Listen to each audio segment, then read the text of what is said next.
வணக்கம், welcome to வேலிவேல்ஸ் kitchen. இன்றைக்கி ஒரு சூப்பரான காரக்குழம்பு காராமணி போட்டு எப்படி வைக்கிறதுன்னு பார்க்கலாம்.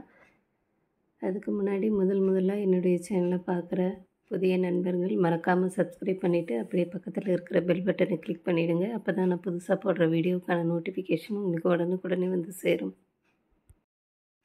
அரைமுடி தேங்காய் எடுத்துருக்கிறேன். அது கூடவே 2 டீஸ்பூன் சோம்பு சேர்த்து அதை நல்லா மைய அரைச்சி எடுத்துக்கலாம். ஒரு கடாயில் 2 டீஸ்பூன் எண்ணெய், கடுகு 1 டீஸ்பூன், வெந்தயம் 1 டீஸ்பூன் போட்டு நல்லா வெடித்ததும் பூண்டு 10 பல் எடுத்துருக்கேன், அது சேர்த்துக்கிறேன். வெங்காயம் 1 பெரிய வெங்காயமாக கட் பண்ணி வச்சு சேர்த்துக்கிறேன். கருவேப்பிலை 1 கொத்து, அதையும் சேர்த்து நல்லா வதக்கி விடுங்க. நல்லா பொன்னிறமாக வதங்கணும்.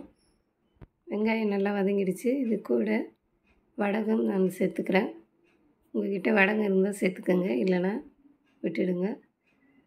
இந்த டைமில் சேர்த்தோம்னா கருகாமல் இருக்கும். அதனால தான் வெங்காயம் எல்லாம் வதங்கின பிறகு கொஞ்சமாக வடகம் சேர்த்து வதக்கி விடுறேன்.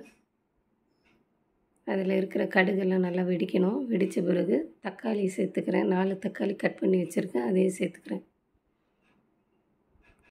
தக்காளி வதங்கிறதுக்காக கொஞ்சமாக உப்பு சேர்த்துக்கிறேன். சேர்த்து நல்லா மிக்ஸ் பண்ணிவிட்டு மூடி விடுங்க. ஒரு 5 நிமிஷம் நல்லா வதங்கட்டும். தக்காளி நல்லா வெந்துடுச்சு. இதை அப்படியே கரண்டியெல்லாம் மசிச்சு விடுங்க. நல்லா மசிச்சு விட்ட பிறகு கத்திரிக்காய் 5 எடுத்துருக்கேன் நான்.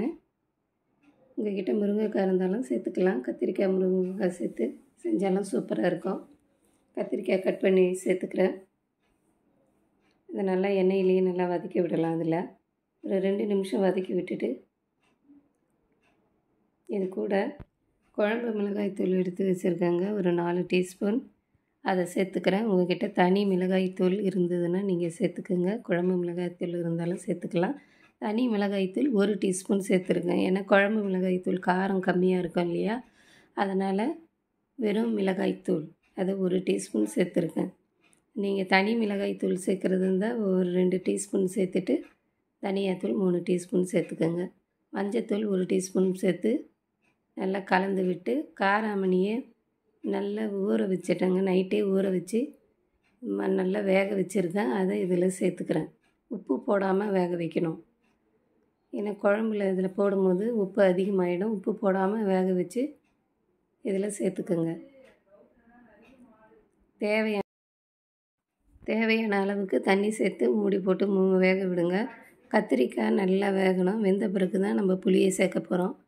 ஒரு எலுமிச்சம்பழம் அளவுக்கு புளியை எடுத்து கரைச்சி வச்சுருக்கேன், அதை இதில் சேர்த்துக்க போகிறோம். இப்போது கத்திரிக்காய் வெந்துடுச்சான்னு பார்க்கலாம். எடுத்து கையில் பாருங்கள், இல்லைன்னா அப்படியே கரண்டியில் வச்சு பாருங்கள். நல்லா வெந்துடுச்சு கத்திரிக்காய்.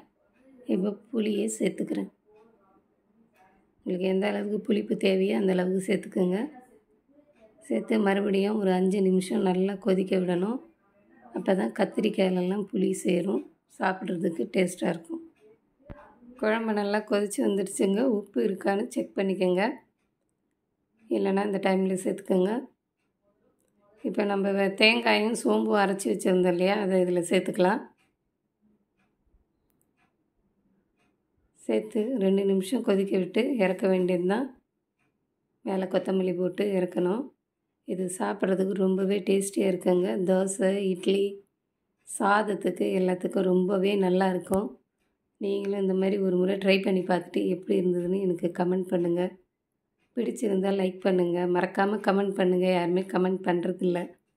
கடைசியாக இதில் 1 டீஸ்பூன் வெல்லம் சேர்த்துக்கிறேன் நான். உங்களுக்கு பிடிச்சா சேர்த்துக்கோங்க, இல்லைன்னா விட்டுடுங்க. வெல்லம் சேர்த்து கொதிக்க விட்டால் அது கொஞ்சம் டேஸ்ட்டு நல்லா இருக்குன்றதுக்காக சேர்த்துக்கிறேன். பிடிக்காதவங்க விட்டுடலாம். சூப்பராக ரெடி ஆயிடுச்சு. பிடிச்சிருந்தால் லைக் பண்ணுங்கள். மறக்காமல் சப்ஸ்கிரைப் பண்ணுங்கள். உங்கள் ஃப்ரெண்ட்ஸ் அண்ட் ஃபேமிலியோடு ஷேர் பண்ணி சாப்பிடுங்க. தேங்க்யூ.